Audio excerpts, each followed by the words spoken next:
মনোযোগ সহকারে শুনতে হবে রিকোয়েস্টের কালাম কাঠুরিয়ার বিবি শুনতে থাকুন।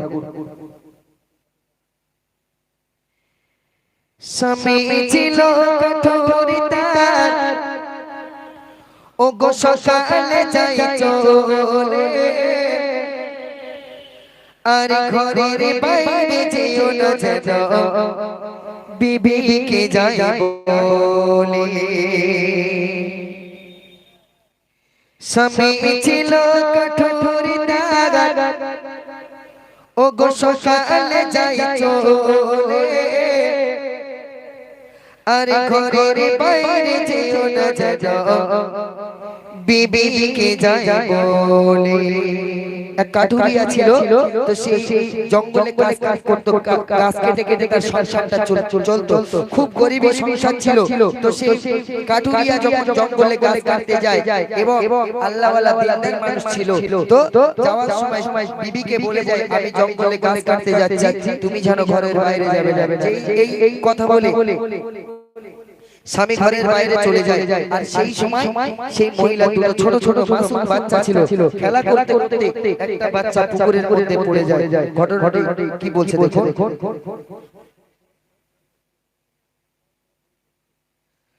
স্বামী ছিল কাঠুরি তার ও গো সকালে যাই চলে আর ঘরের বাইরে যেও না যেন বিবিকে যাই বলে।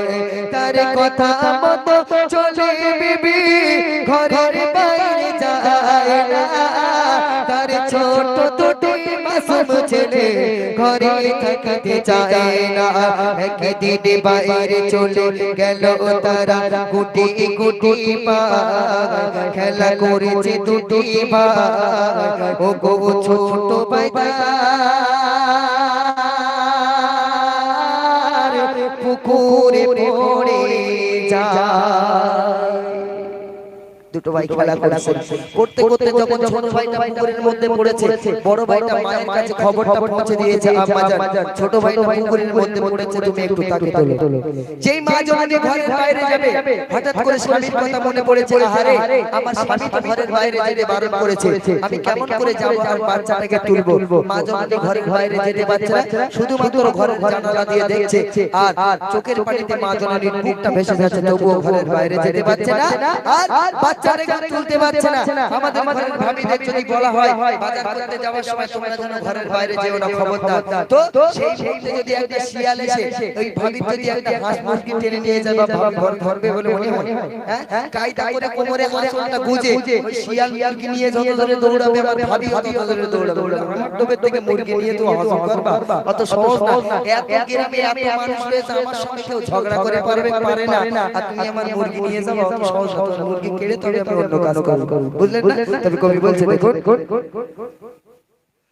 মা খবর পেয়ে দেখিল যে ঘরের জানালা দিয়ে তার ছোট ছেলে মরছে, সেটাই হাবুডু দুঃখে।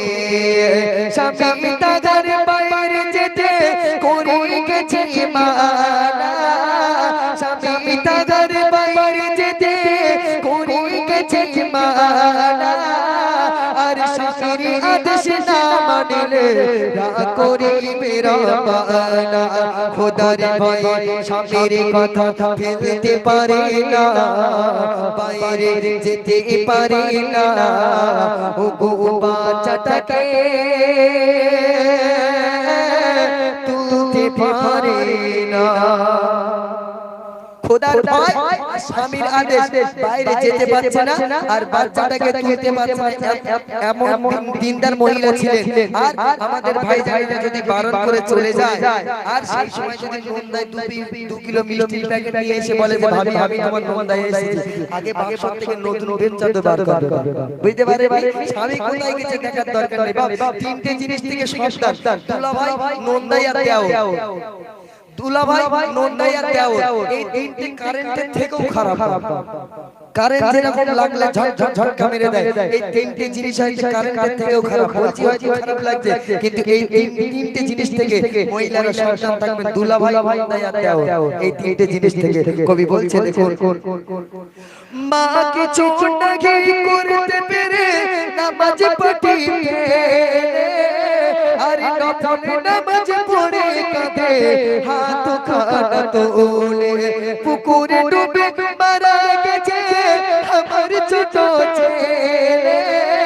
আরে আল্লাহ আমি বলবো কি আর স্বামী ঘরে এলে বড় ভালোবাসি তো তার দুটি ছেলে, কি বলবো স্বামীকে বড় ভালোবাসি তো তার দুটি ছেলে, কি বলবো স্বামীকে আল্লাহ একটু বলে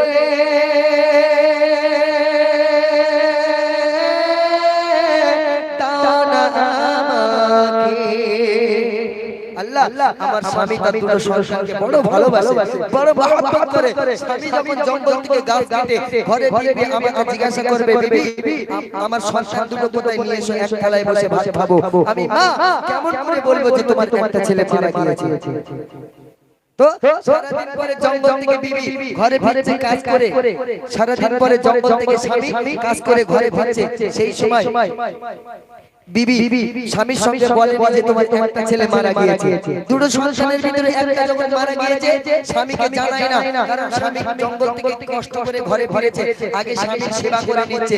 আর আমাদের ভাবিদের যদি দুপুরে রোদে রান্না করতে কষ্ট হয়ে যায়, কপাল দিয়ে ঘাম বার হচ্ছে, ছেলে কান্নাকাটি করছে, আর সেই সময় স্বামী এসে যদি একবার ছাড়া তিনবার পানি চাইবা, বলে তোমার চোখে 40 হয়েছে 45 হয়েছে, বলছি যে পানি ঢেলে খেয়ে দিবাচ্ছ না, বুঝতে পারেননি? তবে এদিকের ভাবিরা পানির গিলাস গিলাস জন্য অপেক্ষা করে যে স্বামী কখন ঘরে ফিরবো, আগে গালে দিলে পানি খাইয়ে দেবো। কবি বলছে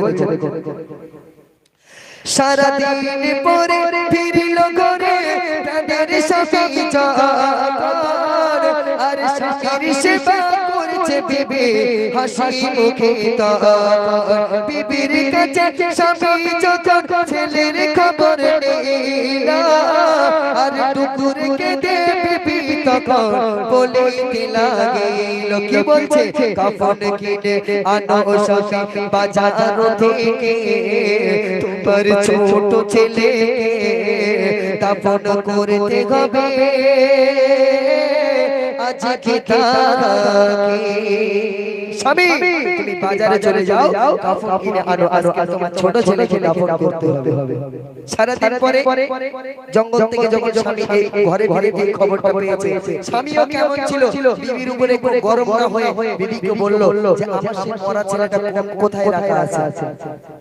স্বামী যেমন ছিল তেমন স্ত্রী ছিল, আর আমরা যেমন হাড়ি আমাদের সরাগুলো হয়েছে তেমন। আমাদের যদি দুপুরবেলা কাজ করে এসে দেখি ভাবিদের একটু কাজ কামের জ্বালায় রান্না করতে দেরি হয়ে যায়, আগে চারটে ঠোঙায় হাই হাই ঘুষি ঝেড়ে দেবো, বুঝতে পারবে?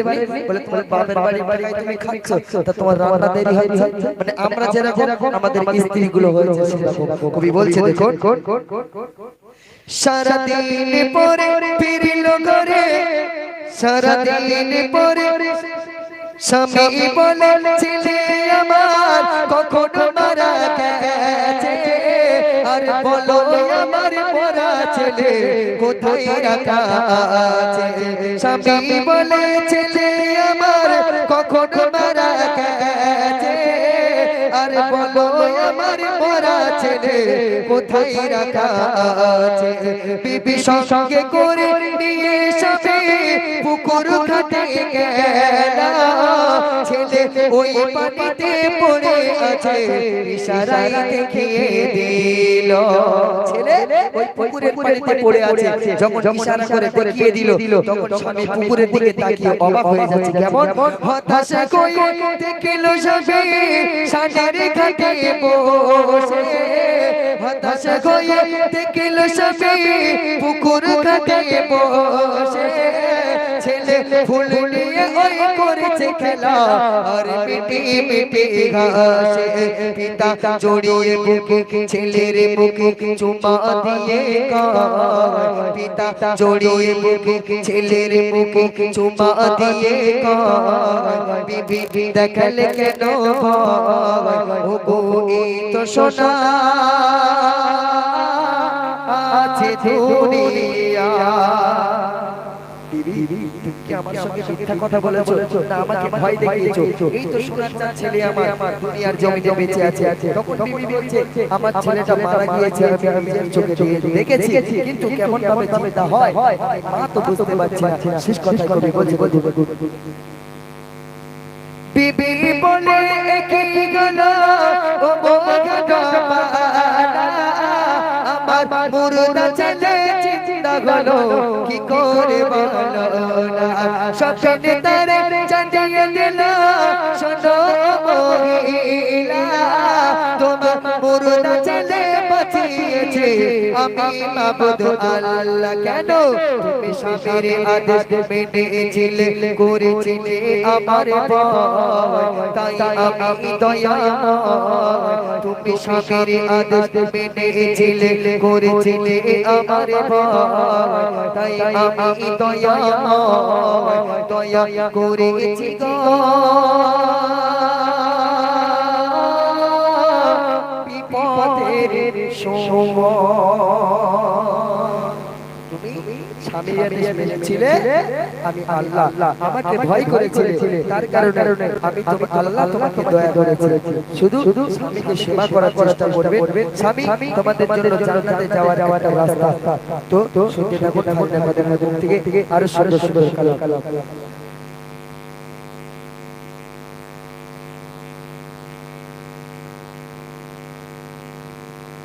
তো একটি গোষ্ঠী কালা কালা উর্দু কালা কালা কালা যাই তবটা মনে মনে বিশু বেগ বেগ